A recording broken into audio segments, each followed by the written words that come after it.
All right. Woo! Woo!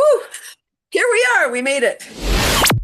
Welcome to Just the Who of Us, hosted by Reah Higgs. This is a space for honest, thoughtful conversations around mental health, life journeys, holistic wellnesses, and the experiences that shape who we are. Take a breath, settle in, and join Reah and today's guests as we explore the stories that connect us. Good way to start out a conversation on laughter. Right, just laughing. Oh gosh. Oh, it changes everything. How are you? I'm doing well. Yes, thank you. Yes. Oh, Yeah. I'm glad Uh, we're able to connect. yes, me too. Laughter is the answer to everything, Rhea. I know I laugh a lot, and my oldest son, he like picks on me. He's like, "Mom, you laugh at everything," and I just start laughing. And like, but And you he's should too. right, right. He's so like, I don't know. He's just naturally funny to me anyway. I think he's hilarious, but he's like, "You laugh at everything." And I'm like, "Ah." Oh, my daughter has her laugh is like this thing in one side of my family. Don't get, if you get her laughing, she is crying and falling out like very quickly. She goes from light laugh to like hearty crying laughter very easily. Oh, beautiful. Yeah, maybe she's Yeah. a laughter yoga teacher Oh, in waiting. right, right. So that is kind of what we're here to talk about today. We are getting to know Cathy and learning a little bit about Cathy's Chuckle Club. Cathy is a woman of a few talents, one being that she is a certified laughter yoga teacher. And Cathy is the founder of Cathy's Chuckle Club. Cathy, tell us a little bit about Cathy's Chuckle Club. Yeah, so it's laughter yoga. I'm a laughter yoga teacher, and laughter yoga is not about doing yoga and laughing. It's not fancy pants or poses. It's not jokes or comedy, right? Because jokes are cultural. Two people going somewhere not funny for those two. Probably about them. Right. So that this is inclusive, laughter yoga started in 1995 by a medical doctor in India, and his goal is world peace. And don't we need more of that this time? We need more individual peace, world Hmm. peace. We just need more at ease and grace. We Yeah. just need to understand that we're all one. We are all the same. When we're saying something bad about somebody else, we're actually saying it about ourselves. Mm. So laughter yoga is just laughing for the health of it. Have you ever heard that laughter's the best medicine? Yes. Often, Mm. actually, yes. Right? It's scientifically proven. We've forgotten all of these wonderful techniques and modalities that can help us heal Yes. with ease and grace, without medication, without um, needing not that the medical profession is not required. It is. It plays a role for sure. We're dependent too much on the medical, we want to take a pill and feel better. That's not how it works. It really is not in my opinion anyway. Maybe Right. sometimes, right? But I think that if we can employ these modalities like laughing. So here's the thing, when we're laughing, so many benefits, so many. And here's a few. First of all, I think the most important piece for laughter is the oxygen. Mm. Our brain requires 25% more oxygen than the rest of our body as an operating principle, right? It's a machine, the answering machine. Yes, laughter yoga is not about jokes or comedy, but I'm funny, so it's fine. Go ahead and laugh. Like, but I'm naturally funny, so it helps. So when we're stressed, like today, we're living in the stress pool. We're swimming around in stress. It's a badge of honor. Like, "Oh, I'm so tired. Oh, I'm so busy. Oh, look at my to-do list." And we're like, this is so good. No, I would disagree, but that's me. I think we really need to take time and just be sometimes, just Hmm. like do nothing. Yeah. Um, yeah, so when we're laughing, although there are breathing exercises, but when we're laughing, we're exhaling. Ha ha ha ha ha ha ha. If we want to continue ha-haing, we must take a nice deep breath in so we can continue ha-ha-haing. Right. So the oxygen and cancer cannot survive in an oxygen-rich body. Mm. Mm. Again, scientifically proven, Dr. Otto Warburg won a Nobel Peace Prize for his work with oxygen and health. So beautiful. So this isn't just Kathy saying, these things. This is scientifically proven for the folks that are like, really prove it. Okay, Right. here's the data. It's fine. Um, Another piece, so the oxygen is one wonderful piece. The second piece, or another piece, is the love drugs. When we're Mm. laughing, we're secreting all the happy chemicals, dopamine, oxytocin, serotonin, and endorphins, the love drugs. When we laugh, we feel good. We're connected. We're just like, we're lighter. It changes everything. And we're not in stress when we're laughing. Yes. So when we're stressed, we're secreting cortisol, adrenaline, epinephrine. We're not breathing properly. So our body's not getting what it needs. For sure, our brain isn't. Have you ever lost your keys, phone, glasses, and you're flapping around? You're like, oh, I gotta go. Maybe you're not making that squealing noise. Maybe. That might be my signature noise. I can't stop you from losing something, but I can give you a tip. Next time you're flapping around looking for something, stop, take a nice long deep breath in, laugh it off, ha ha ha ha ha, apologize to all the people you just yelled at. And your and your keys, phone, glasses will be right there. Sometimes our glasses are right on our head, but we're like, where are my glasses? Ah, I can't find my glass. Because when we're stressed, we get tunnel vision. Yes. We literally can't see, like we're just like, ah. So this broadens our horizon. Laughter brings us to the present. We're not thinking about yesterday, that dumb thing I said, or tomorrow that meeting I have. We're right here, right now. And I can say I'm a trained professional. I've been laughing since 2012, really laughing since 2020. And when I'm leading Laughter Club, sometimes I'm so present, I forget everything. I'm like, oh I my love gosh, I don't know that. what I'm going to do next. No problem. I will then do a breathing. I'll be like, okay, everyone breathe in. And I always do three breaths together, which gives me, a couple of seconds to think about, okay, what's next? Everybody's breathing. They don't know what I'm doing. Right. They don't know that I've forgotten. It's not on my face. And it's so beautiful. And then boop, something pops in. I'm like, oh, okay, we'll do this exercise next. Yeah. There's a lot of things that I love about this. And one kind of going back a little bit where we briefly mentioned medicine, right? Um, I had a conversation with my teenager 2 days ago. One of them is trying out a medication for anxiety. And I've never been one to just jump straight to medication. With certain things, I recommend conversation first. Let's have a conversation. A lot of times we can solve a lot of our problems by perspective, shifting our perspective, listening to an outside perspective. And I mean, Mm. really listening, not hearing and defending, really listening to another perspective a lot of times can give us a lot of insight. It can help us think on the other side of things.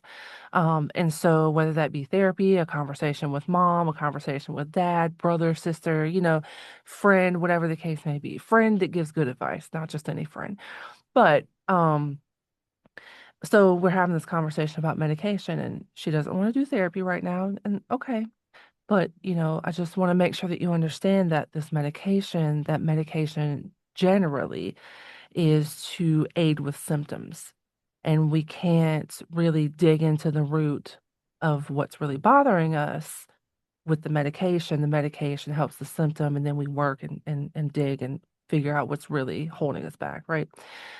And I think it's a conversation that's important to have a lot more often than we do Mm, because, and I'm not by any means saying that medication, like no one should ever, we should just take it off the table because there's a lot of helpful medication, right? absolutely. It's a lot like anything in moderation and for a necessary amount of time can be beneficial. Mm, But I think that a lot of things that the medical world does is just mask the symptom instead of treat the symptom while we work on the cause. And so, a lot of that is one thing is perspective, but we can't look at another perspective when we're tense, when we are upset, when we're strained, when we're stressed, and breathing can do a lot for perspective.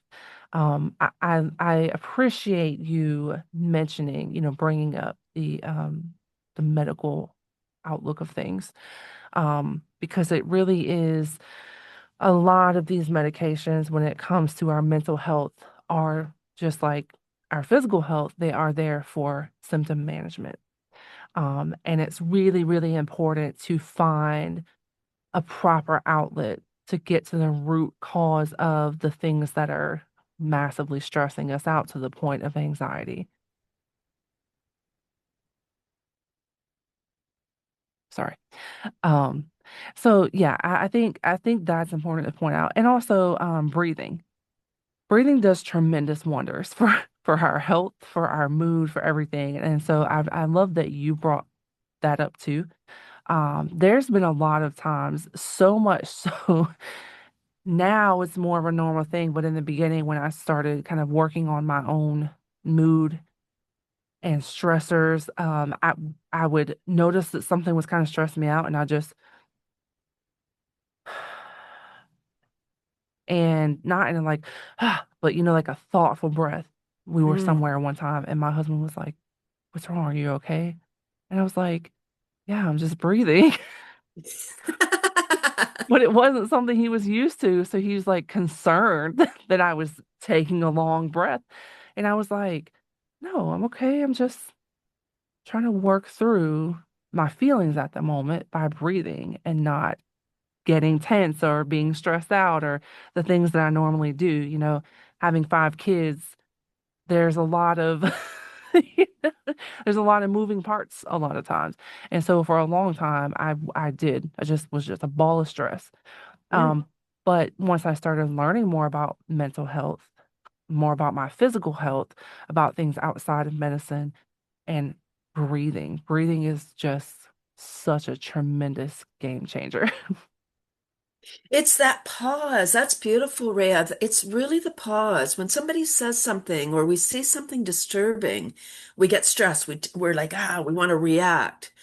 Taking that pause is so beneficial. It calms down our nervous system, which I believe that's our role today. We were not born for this world. Our Yeah. bodies have not adapted to this high tech, go, go, go, busy all the time world. It really has not. So we need to step away and detach from screens. Don't leave yet, folks. Keep listening. Okay, we're detaching from screams. No, no, no, not yet. Not yet, not yet. Hold on. So yeah, I loved what you said.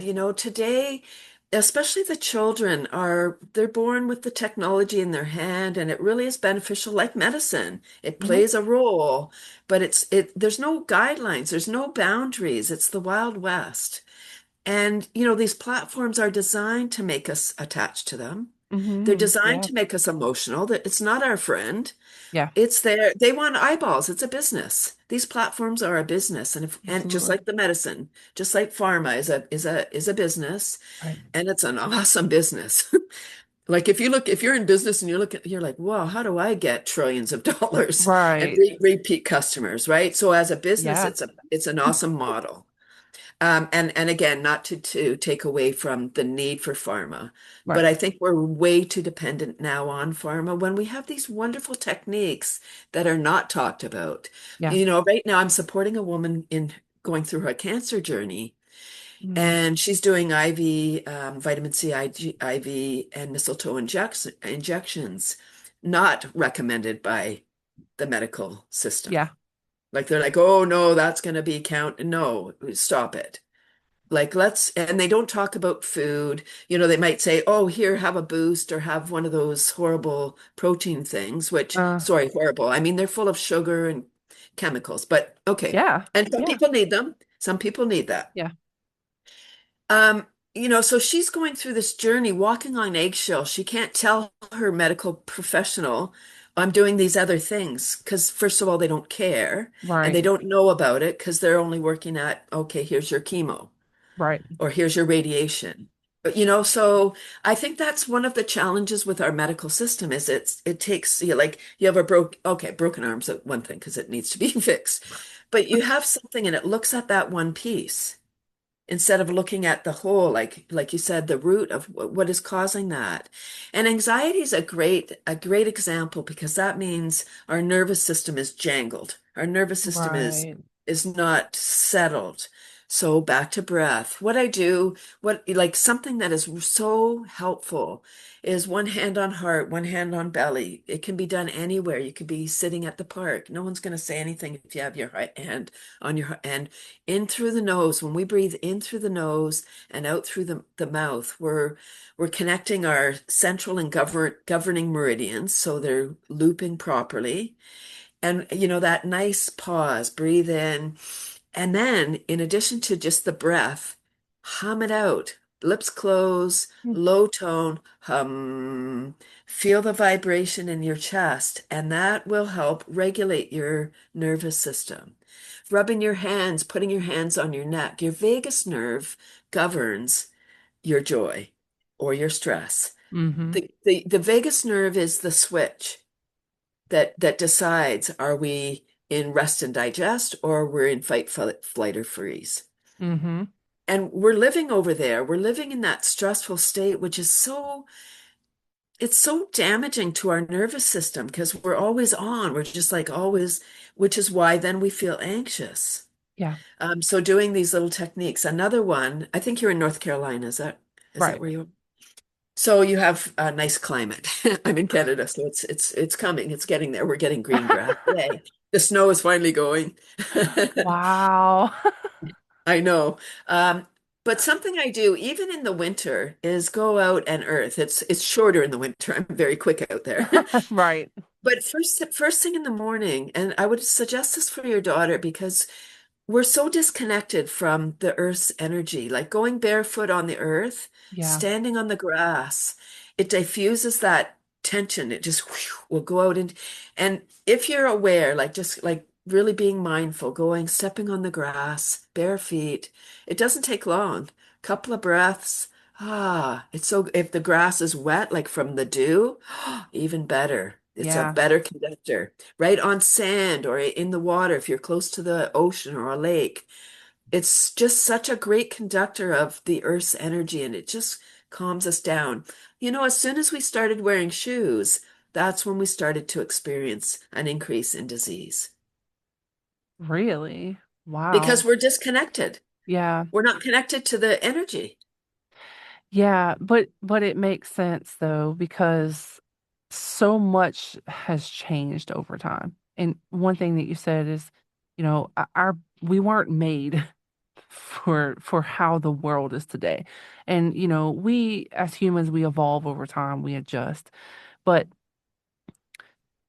say what you want, COVID sent a shockwave through most of the world, right? We all kind of had our daily routines and things were one way, we were used to certain things, and just like that it was like and no matter where you were affected somehow, whether it Mm, was availability to maneuver certain things in the world or to work or whatever the case may be, or just hearing about this thing that there was a panic about because it was new, right?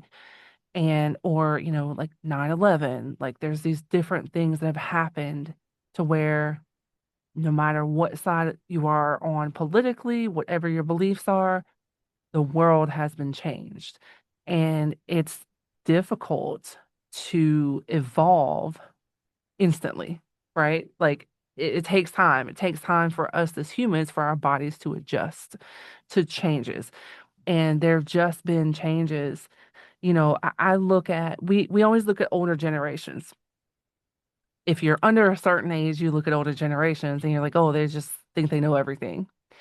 Once you Mm. get to a certain age, you realize that, oh, they do know most of everything, right? Like I'm 40, I'll be 41 in May, and now, obviously I'm like, oh, I should listen to people older than me. For the most part, because why do they know what they're talking about? Because they've lived through things. When you're in your teens, you're like, oh, you just, you know everything because you're older, blah, blah, blah. And it, so it really, if we start paying attention to people who have been through certain things for longer, it really does benefit us. And I know that's not anything that a teenager is going to change anytime soon. It takes living a certain amount of time to realize, oh, I didn't know anything about life for the first 40 years of it, 30 years of it, whatever the case may be, to to realize that, you know, people do know things because they've been through them. Mm. Because there was something that you said about oh, you were just talking about, like we weren't built for this. Um and if you look at I've met multiple women who are in their kind of their upper 80s, their lower 80s, early 80s, and their voice. There's certain things that stand out about certain women of certain ages, to me anyway, Mm. is their voice. And certain people like yourself, there's another woman that I have on here regularly, Ingrid. I just mixed two names together. Ingrid, both of you have just this calm voice. And it's because we don't necessarily evolve through things quickly, but you experience certain things in your life and you learn how to manage them. One being stress, you learn how to manage your body, you learn how to manage your reactions to things, how you respond instead of reacting. And those are things that at 40, I am trying to get to. So it's something that just kind of stood out to me. When I first met you and talking to you now, is your voice just feels calming. And Mm. it's because you've learned things about life that, you know, have guided you through things that are stressful, things that are difficult, and you can tell it in your voice because it's kind of like, yes, these things happen, but we can all get through them. That's a great point. Think back to when you were a teenager and your first love, and it's just like, oh my gosh, you're so in love and this is so great, and this I'm going to be with this guy forever, guy or girl forever, and this is going to be so wonderful. And then you're not. Right. Then you break up and it's like, oh, the world is coming to an end. Right. Right? So because that's all you know. You only knew that thing, and then oh look, I'm still alive, all is well. Right. Like yeah, I think Yeah. for sure we got to have these experiences. We got to learn for ourselves. Somebody can't tell you, oh, don't do that or do this, because we have to learn for ourselves. We do have to experience so that we can know the difference. Right. Um, it's interesting. I was at a retirement facility yesterday, a Jewish facility, and they have security now, which broke my heart. Like just to go in and visit your family, it's Yeah. um and after the laughter session, it was so beautiful. Like many of the it was mostly women, even though men live there too. Came up to me and said how wonderful it was, but um and how good I am at and I said, "Oh my gosh, you're going to make me cry," like because I'm very sensitive. And she said, "If you need to cry, cry. Like crying is really, it's right. We need to feel all the Yeah. feels." And Right. so I said, "Oh, I cry easy. I have no issue crying." And she said, and laughing too, right? You can cry and then you can laugh and all as Mhm. well. And she said, she was in her 80s.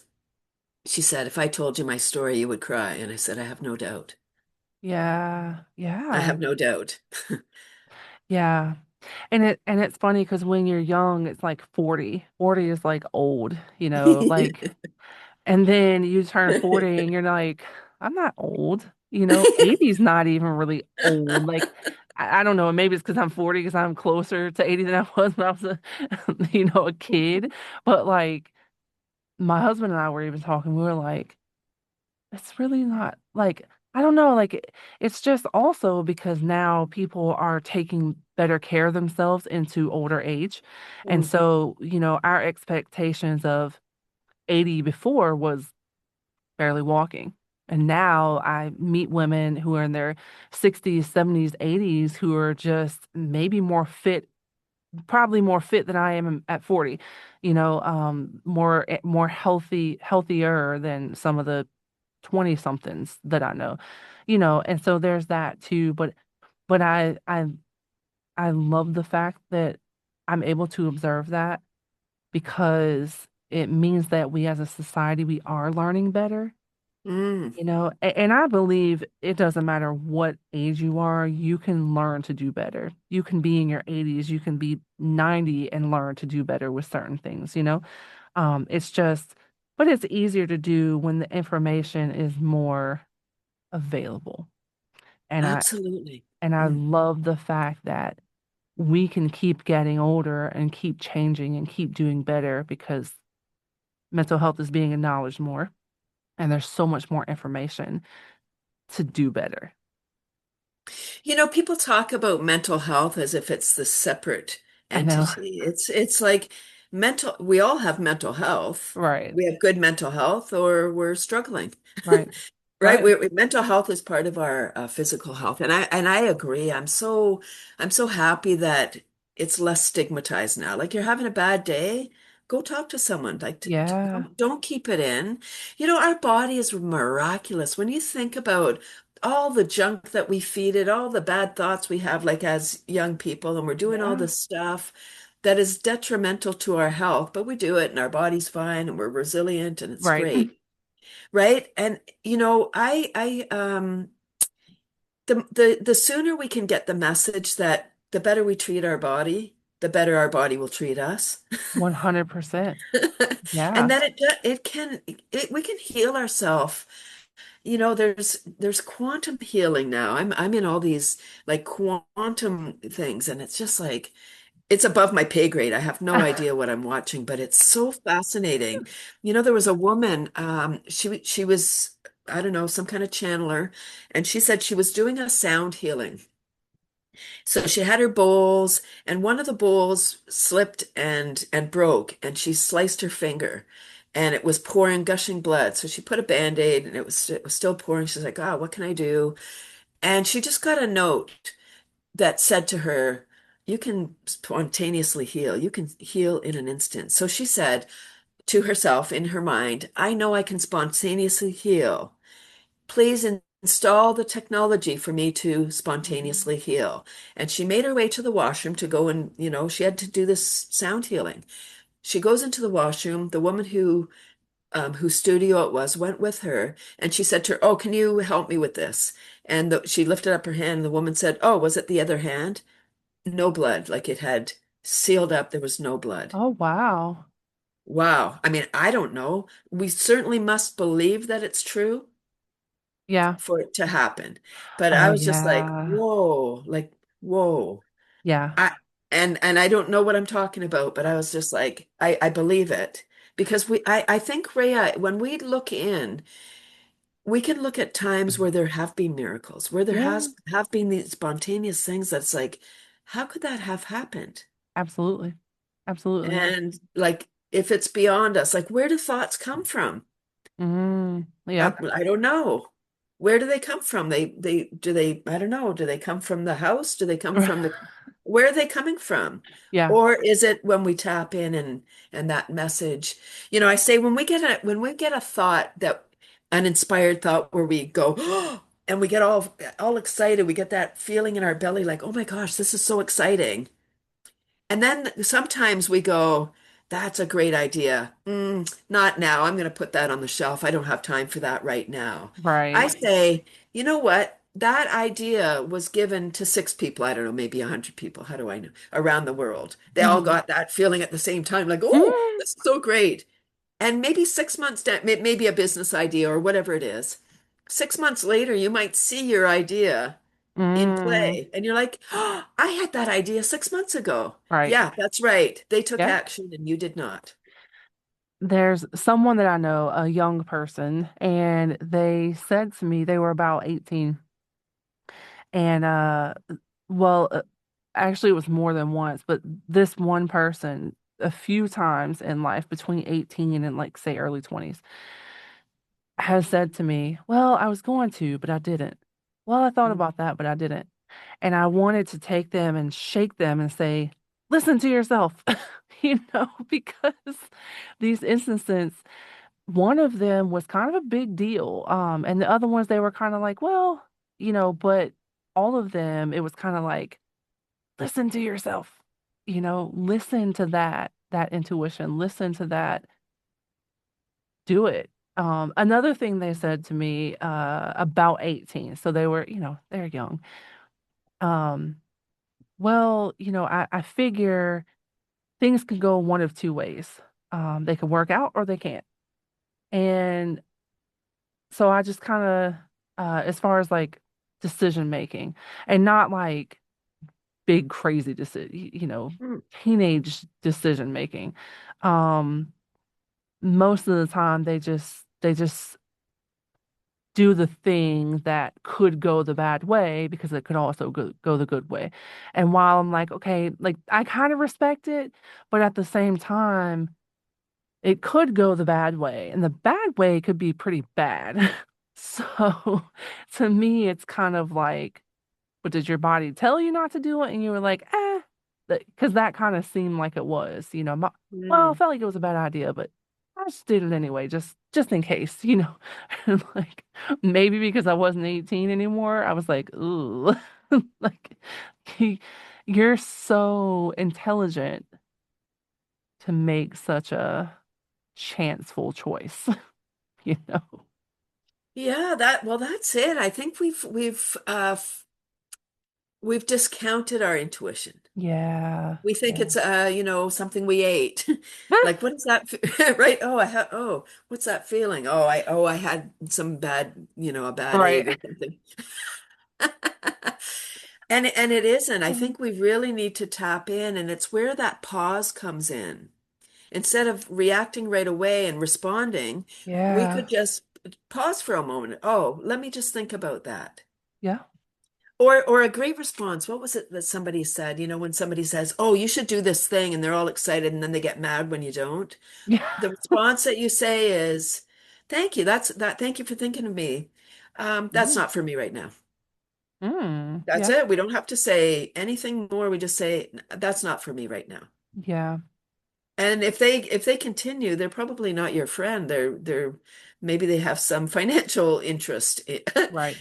something to gain. What's in it for them? That's what we need to when somebody's bullying us or trying to get us to do something that we're going, that doesn't feel right.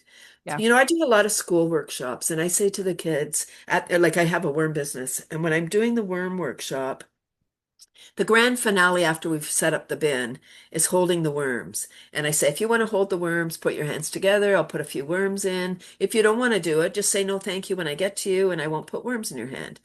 When I wrap up, some students do it, some don't, most do. Um, I acknowledge the ones who didn't. I say, I first of all would like to acknowledge the students who decided not to do this despite everyone doing it. Everyone's Right, doing it. And you right, said, no, thank you. Good for right. you. And I said, I want you, it's grade 2. So they're probably like, okay, great. I said, here's a life lesson for you. Later on in life, maybe when you're a teenager and your friends all want to go do something and you're not feeling it, you're like, that feels like trouble.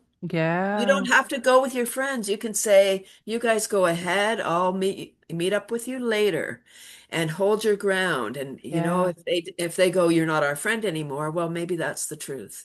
Like just to be able to say no and mean it and yes. not lose your friends. Yeah, yeah.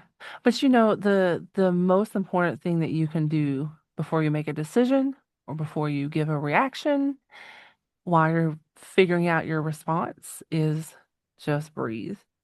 And I think breathing and laughing are the two biggest takeaways from this conversation. When I have a really when I have a stressful day, there's a guy on TikTok. My husband is like, "Oh, is that your TikTok boyfriend?" Completely kidding because he knows, you know, it's not like that. But I've never spoken to this person anyway. But I will look up his TikTok and just laugh my head off for 30 minutes straight. And because laughter is the best medicine. Taking a breath and taking a moment to laugh, regulate your nervous system before you're reacting, before you're deciding, whatever. If you need to laugh before you make a decision, so be it. You know, Mm. because it really is. Breathing, take a moment. Just take moments throughout your day to breathe, to laugh. And not because because I've seen this too, where someone gets really, really mad and they start laughing, and it's like, oh, wait, because you're about to like have a psycho break. Mm. Not necessarily. Sometimes we are laughing to regulate ourselves, you know? So breathe and laugh. Right? Like, why do we laugh at inappropriate times?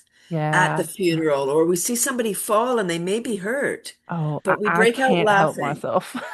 Right? We break out laughing, and I think that's the body's response. Like, you're too stressed. Like, oh my gosh, that person could be, Yeah. although it's instant, right? It's an Yeah. instant response. Yeah. Um, I just kind of on a side story. Before I started my worm business, I was a social worker working with dual diagnosed challenged adults. And they would have meetings for staff, and somebody needed to stay with the client. So I hated those meetings. So I would always choose to be with the clients. Uh-huh. And so they would generally, put on a Disney movie or something. So something to keep everyone busy, because one staff with 20 or 30 clients, it's a lot. Yeah. Um, Mostly nonverbal and compromised physically as well. So one day I was in charge and the Disney movie's on, I don't know what it was. And I was standing there and I had a ball and I was rolling the ball with my foot. And I kind of had a thought in my head. I wonder if I could balance on this ball like a seal. I was bored, I guess. So what did I do? I got everyone's attention. Hey, everybody, who thinks that I could balance on this ball? And as soon as, like, I don't know what I was thinking. I was in charge, Rhea. That was really scary. As soon as I said, okay, who? So of course everyone looked because I Uh-huh. spoke. As soon as I lifted my foot off the floor, I was on the floor. Oh, Oh my gosh! Like, and they have big giant furniture. I could have died that day. yeah. It could have been really bad. Luckily, I had somebody was watching over me. What I realized in that moment, nobody laughed. Oh, Nobody laughed, Rhea. They didn't have that, built-in thing. They yeah. came over. Some of them were verbal. The ones that were able, that have mobility, they came over. Everybody was concerned for me. And I was like, wow, wow, zero judgment here. Yeah. Yeah. Yeah. That is what I learned from that. Like, okay, first I was ridiculous and I was in charge, and that was scary. Like, what was I thinking? I clearly wasn't. Right. Um, yes, I shared that story just I don't know why, but it came to me, so I had to share it. Right. No, oh gosh. My husband said to me the other day, he was like, I'm kind of glad you weren't here because this kid just fell and like completely busted his butt. He was like, you would have died laughing. But that's another thing that I will watch if I'm having a bad day. I will watch just like a compilation video of people falling. I don't know what it is. I laugh so hard. It's a little, I don't know. But the people are okay. Like I'm watching the videos and I know that everyone's fine at the end. So, but I think in person, it's kind of like, are you okay? And if you're okay, then I might laugh. But it's just seeing But we because might laugh first. We might yeah, laugh first because of the stress you're like, response. Like our ah, body's so yeah, stressed that we laugh. Just like why do we laugh at the funeral when we're not, it's not appropriate, but right. it's that stress. We're so stressed that it's our body saying, okay, you need to, and it's so fast. It's like the pressure cooker. It changes everything. Yeah, yeah, that's true. Yeah. Well, is there anything before we wrap up that you would like to say or ask or anything? Yes, I would love to invite you and your listeners to my free online club. Come and check it out, everybody. It's Tuesday morning, 9:30 a.m. Eastern, 30 minutes of super fun self-care. As a laughter yoga teacher, I incorporate tapping, brain gym, qigong. My goal is just to help people get out of stress and into joy. Celebrating 6 years in June. Started during the cuckoo time. I needed something. And Yeah. it's global now. I get 25 to 30 Zoom squares weekly Wow. from people around the world. And special needs and seniors is my wheelhouse. So I get three or four of those Zoom squares are groups, community living, long-term care. So way more than Wow. 30. Like, so there, Yeah, 10 or 20 people in each of those rooms. that's And then I'm on the amazing. big screen. It's like I'm coming to them from TV. It's really beautiful. So that's what, and so that you can find me at cathysclub.com. Just come and experience the magic of laughing for the health of it. And it's a practice. That's what I would say. Laughter is a practice. Just Hmm. like jogging or sleeping well or drinking lots of water. We don't do it once and check it off the list. Right, It's a right, practice. Come and right. and learn to laugh every day for your health. Yes. I love it. Thank you so much for being here. And I'm automatically gonna have a better day because I've laughed so much already this morning. And thank you. Thank you for being here, really, and being patient with me on getting here. Oh, we did it. Here we are. It was the perfect time. Right. Yes, I agree. All right. Well, thanks for being here, and we will see you next time. Thank you for spending this time with us on Just the Who of Us. We hope today's conversation offered reflection, comfort, or a moment of clarity. If this episode resonated with you, feel free to share it with someone who may need it. Until next time, take care of yourself and remember, you're not alone in the journey.